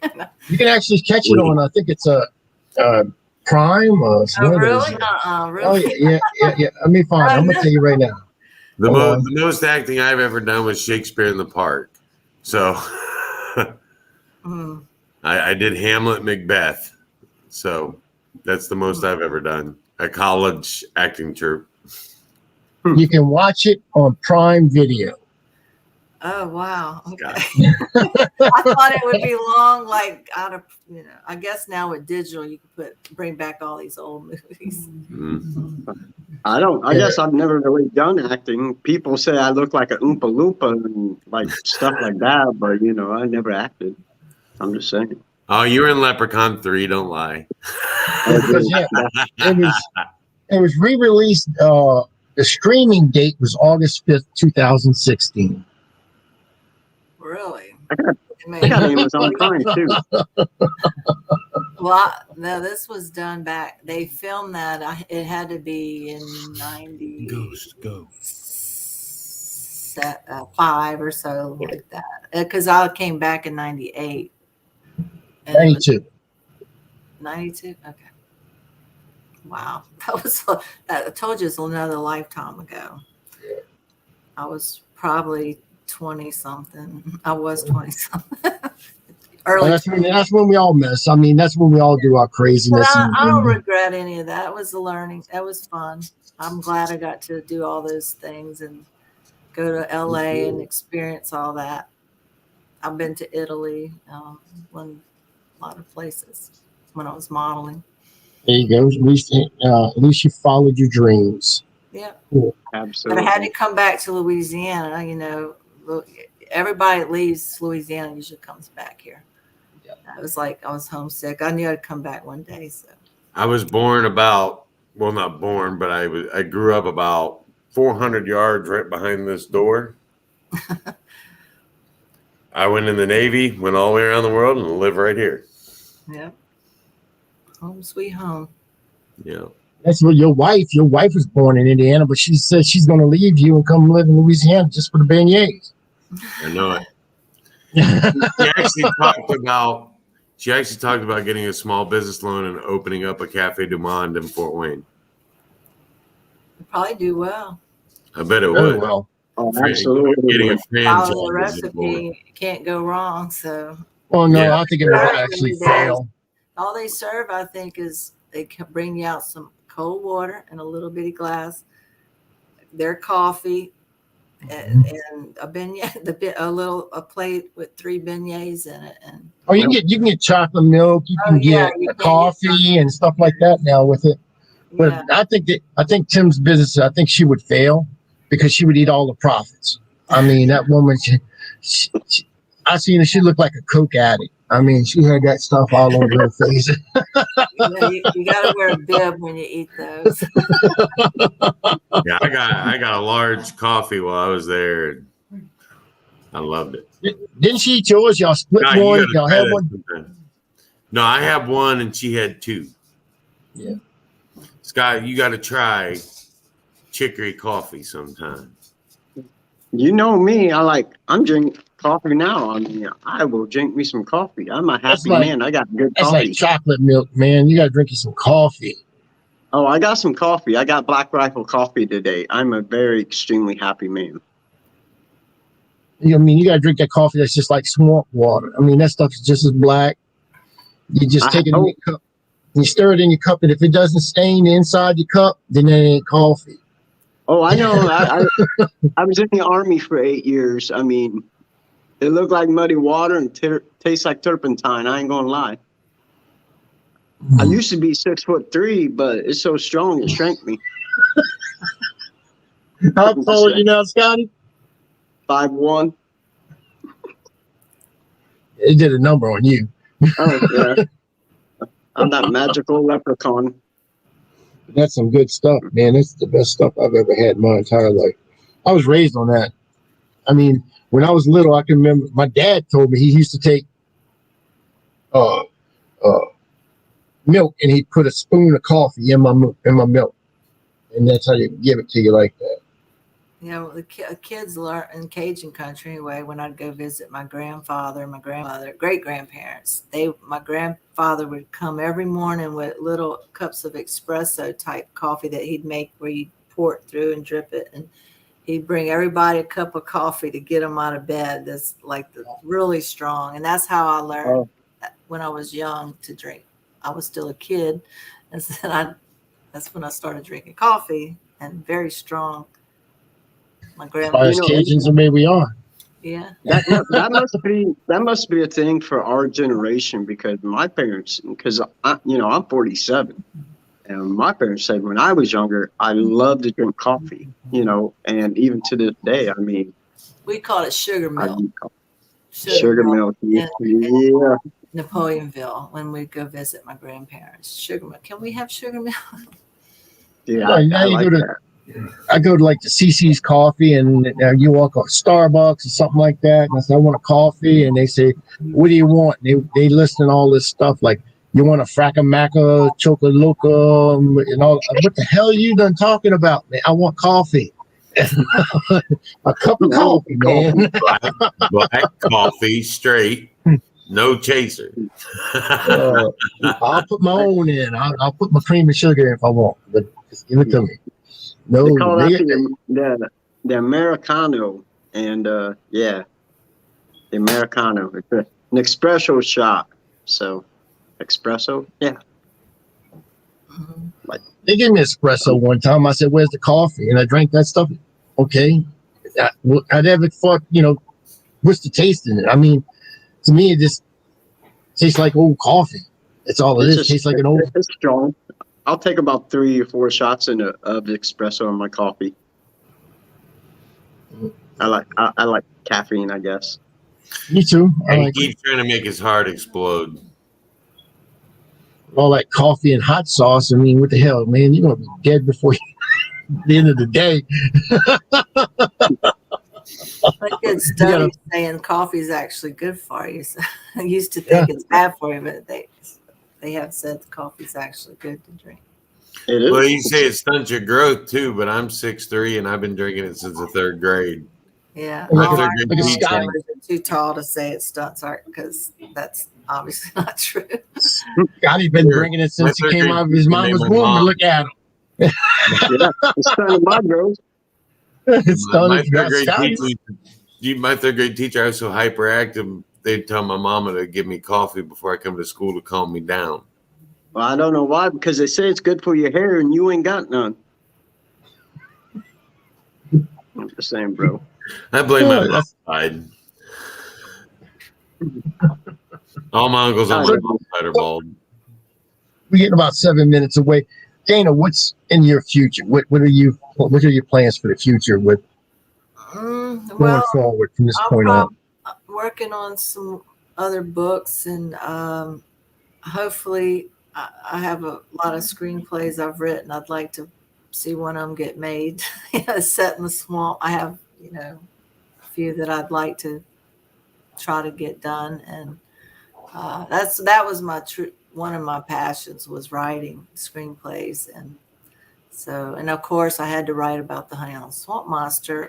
That's the book. The Mystery of Honey Island Swamp started as a screenplay, and it's like the family adventure, which was like my story growing up, trying to find this creature. And so maybe one day I'll get it made, or make it myself, just get my camera like I have a better camera than when I made my documentary. When I made the documentary, all I had back then was a little home video camera, and when I get a ride out to our houseboat or whatever, to our camp, I'd take my camera, and anytime I would meet an eyewitness, I'd have my home video camera. So I collected enough of these interviews, and I knew a little bit about editing from when I was in California, and I just decided to edit my own documentary. But of course, the quality, it was just me, myself, and I shooting. I didn't have a big film crew or anything. It was just me and my camera and the friends or family that would take me on a boat ride. And if I learned of someone that might have had a sighting, I'd ask them if I could interview them. And so a lot of times it was spur of the moment, and didn't have the best lighting, but I got the interview. So, but this time I have a little bit better camera that, I'd like to, of course, I would like to have people that would help me this time so it would look better. But, yeah, so I'd like to get it made or try to make it if it's one of the last things I ever do. Well, there's a lot of people that watch our shows, and a lot of people from California, around the world, actually. Mm-hmm. And I know a few people that are over in Hollywood, or if you ever want to call it, Hollyweird, whatever. And maybe I can get you in touch with some of them. Cool. There's one in particular I know who does a lot of horror stuff, but I don't know if it'd be documentary or it could be. I got some scary versions of it, and I got more like the family adventure, and then I have other stories that aren't about that. It's other stories. Our friend Irene is on, and she's from Tokyo. Yeah, Irene's from Tokyo, Japan. Yeah. Hi. But Howard, aren't you a cameraman? I am going to be a cameraman. I'm I just got another email. And I've gotten another email today. They want me to be a pet store manager. Oh, God. Right on. That's awesome, brother. Anyways, I'm sorry. I didn't mean take your fire or thunder. So. Wow. But no, I'll get with you after the show, Dana. Okay. And I'll see if I can talk to him and see, might be able to send him something. Because I know a few writer directors and stuff like that. So that'd be interesting to see what they do. Because a lot of them, these guys, they do some of these weird, some of these good horror movies, and I don't know. They get it done. I say what, they do get it done. So, with that being said, also I want to give a shout out tonight to the Ghosty Girls. And these are two young women that are ages 11 and 9, and they are paranormal investigators, and they're out there in Los Angeles, California. They've been doing this for a few years now, and they sent me a video today, and I just wanted to tell them, I love y'all too, guys. So appreciate that.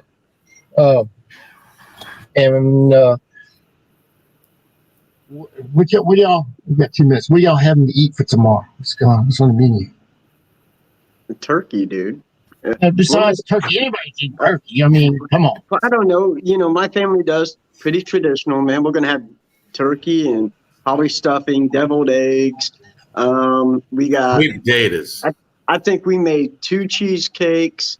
My wife makes this weird pistachio pudding with marshmallow. It kind of looks like vomit from Reagan from The Exorcist. I ain't gonna lie, it looks like that. I could probably use it as that. And I think we're doing mashed potatoes. I'm not lying, dude. I'm like, dude, that is just gross. She's like, you want to try it? And I'm like, no, dude. Like, bleh. The power of Christ compels you. I don't want to do that. You better hope she's not listening to this. No, she's upstairs. Ha ha. So yeah, and I don't know. I think my mom's bringing some pie. My mom's making pies like lemon meringue and a chocolate pie and everything her son likes because he's a spoiled little brat. So yeah. Hey, Man, you're gonna be just as tall as you're gonna be wide. We got we got more of the southern stuff. We got sweet potatoes and coleslaw and cornbread and That's country food there. green beans and taters. Cornbread dressing, Mm. oyster dress, Oyster dress. stuffed merlotons with oysters. We'll have some of that. You're killing me, Dana. I always eat the stuffing out of the bird. My dad and I used to fight over it. Now he ain't here, so now it's all mine. The stuffing you put inside the turkey. You gotta flick some out in the yard, though, man. That's out of respect. No, I ain't wasting it. Yeah, No. man. All going right here. This is a spoonful, man. Nope, it'll all be right here. Ain't none of Yeah, that. man. Ain't none of that going to the dog. What about you all? What are you guys having? Dana, what are you having? Turkey, of course. Cornbread dressing, stuffed Mm. the merloton, shrimp, and oyster. Usually my sister does shrimp, but I think she's doing oyster, or maybe the oysters are going in the dressing. Probably broccoli casseroles and Oh, things like that. The traditional Thanksgiving. Howard's Man, probably gonna have some gumbo somewhere. No, Yeah. no was gonna gumbo. say, I need to come No down gumbo. there and have some That's gumbo. what I I want said. gumbo. Let's just do a big gumbo next, because it's so That's much what- work doing no, that's- Thanksgiving. Whoa. When you If cook the turkey, you make a turkey gumbo. Yeah. If you're offering, That'll if you be the guys are day offering, after. I'm coming down there next year. If you're gonna offer, I'm gonna be down there next year. Do not play with me. I will. Oh boy. Mm. He wants gumbo, real gumbo. Come on. Mm. I had no complaints yet. Not for I me. just injected. Actually, Rosie was watching me. I was just injecting when she video called me and told me about her son. That I was injecting. Got a 24.5 pound turkey that we put in the oven. I'm frying a 14-pound turkey. I made about 10 pounds of oyster dressing. I'm getting a regular dressing, but I don't like the cornbread. It's too sweet for me, so I just like the bread dressing. I got a crab meat au gratin, which is like crab meat with cheeses and stuff like that. Mm. Then shrimp and melon casserole. We're gonna have yams. We're gonna have what else? Broccoli and cheese. Green bean casserole. Sweet potato casserole. Little biscuits, whatever you call them, the niche rolls. I'm gonna do those. I then made 6 pies already. I got Oh every my flavor. Lord. Yeah, those were done earlier today. I already cooked that. And matter of fact, when I leave off here, I'm putting my turkey in the oven. So by the time I wake up in the morning, it'll be just about cooked. So I can cook my other stuff. Right. And then Jackie's making some what's it call that? Food. It's spaghetti. It's like a Jackie. I forgot the name of it, but she's around here somewhere. Pasta salad? No, it's macaroni, baked macaroni. Baked macaroni. Oh. She makes a baked macaroni. She likes that stuff. I can't. I look at it. It's hers. She make it. I said, "Yeah, it's burnt. And just let her have it. It's hers." I ain't eating that. Yeah, we got. There's a few other things we're cooking. I don't even know. But yeah, that's basically what we're having tomorrow. Right on. I was going to get fatter. I can't say I'm going to get fat. I'm going to get fatter. I'm not gonna lie. I'm gonna eat a lot tomorrow, and I'm not gaining a pound. I'm not gonna lie. I just can't. I'm pushing that diabetic level again. This time it might put me in a hospital. Oh no!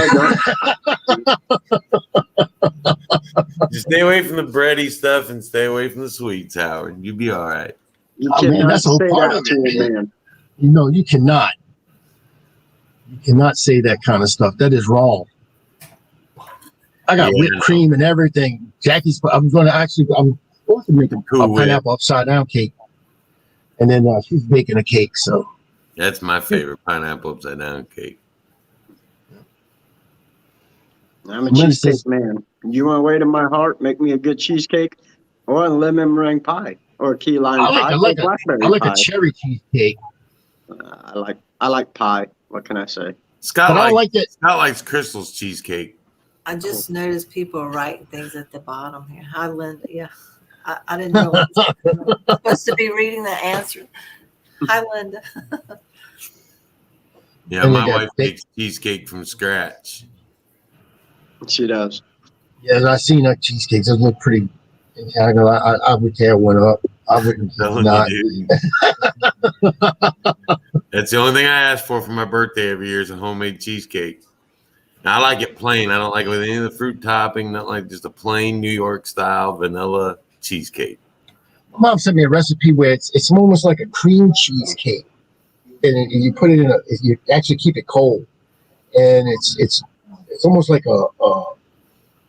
it's almost like I want to say cool. It's a little bit more texture than Cool Whip, but it's really condensed, and you put the cherries on it, whatever you like on top of it. You just refrigerate that sucker, and then it So just that's gets. a cheesecake. Oh, I'll eat the crap out of that thing. I mean, it's either cheesecake or one of those blizzard cakes from Dairy Queen. I'm just saying. Yeah. Just saying. Huh? Ice cream cake. Yeah. It can be dead of winter. It dead of winter up here. It gets -20, and people still buy ice cream. Eat ice cream. Of course, And you know it's the sad out part? at 80. So I'm like, aren't you cold already? The sad part is if you was to take Wendy's nuggets and you make them chicken nuggets and you made them into a turkey, Scotty would be there, the first one in line to buy at least 4 of those suckers every year. That man loves his chicken nuggets from Wendy's. I mean, that's his main staple of diet. we will be it. doing a show Friday. Huh? We will be doing the 13th Dimension on Friday. Yeah. We have Nat and Elliot as guests. Yep. I do like Wendy's nuggets, so I ain't gonna lie. Well, tomorrow we will not be doing Petri Dish since it's Thanksgiving. And so on that one, we'll be seeing no Petri Dish next week, but the following week, we'll, of course, we have Paranormal Swamp Talk. And I forgot who's the guest. I think it's Ryan Seymour that's coming on. Nice. And then on Petri Dish, it's going to be Miss Dana Holyfield. So she'll get a taste of the dish. Oh Lord. Good luck. Good luck. I'm gonna warn you now, Dana. May the Lord bless and keep you. I was getting ready to do that as well. Like, God bless you, child. May peace be with you. Yeah. So, you think The this Petri Dish is a whole different animal. Yeah. We did a whole show on corn, Dana. Corn. A whole show, corn. The many things you can do with it. And I'm not talking about just eating it. I could only imagine. But it was You bad. don't It was a want to bad imagine, show. trust me. Oh, Lord. And look at him, Josh was prepare yourself. And toilets. Yes, there's a lot of talk about toilets, Irene. Yes, there is toilet talk. Yes, it is. She said, hey, Howard, be nice. Well, I'm going to be nice. Dana's my friend. She's my neighbor. I ain't going to. No, she'd come down here. She ain't that far away. She could actually come kick my butt.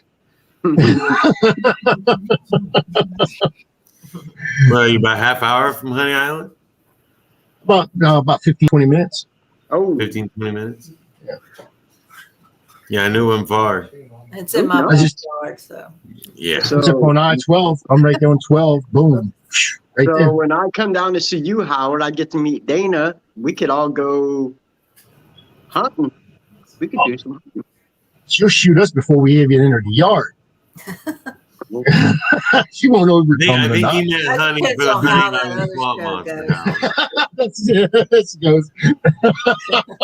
I think he's wanting to get out in that swamp and see if he can see it. And then run. Yeah. I think I can attract He's that. fast too. He's fast. Don't plan on him being the first 1-8. He's fast. Fast. Well, there it is. Dana Holyfield will knock you out. Boxing background. Scotty ain't saying crap no more. Look at him. He just shut up. Nope, I didn't know I'm done. box myself back in the day. Really? Yes, I did. Not me. I'm a lover, not a fighter. I'm a midget. I ain't neither. And then Scotty and I go down to Heidelberg and get a drunk on, and then really get into it. Don't believe anything this man says about a little guy jumping in the back of a truck trying to fight people, because I don't know who he's talking about. Yeah, I've seen some of your videos, Scotty. seen it. Eyewitness. All right, guys. So that's it for tonight. And I want to tell everybody have a happy Thanksgiving, and we'll see y'all next week. Thank you again, Miss Dana, for coming on, and we really do appreciate it. Thank you. Tim and Scotty. Ernie, thanks a lot for coming on earlier, and we'll see y'all next week. Happy Thanksgiving, Happy everyone. Thanksgiving, everybody. Thanksgiving.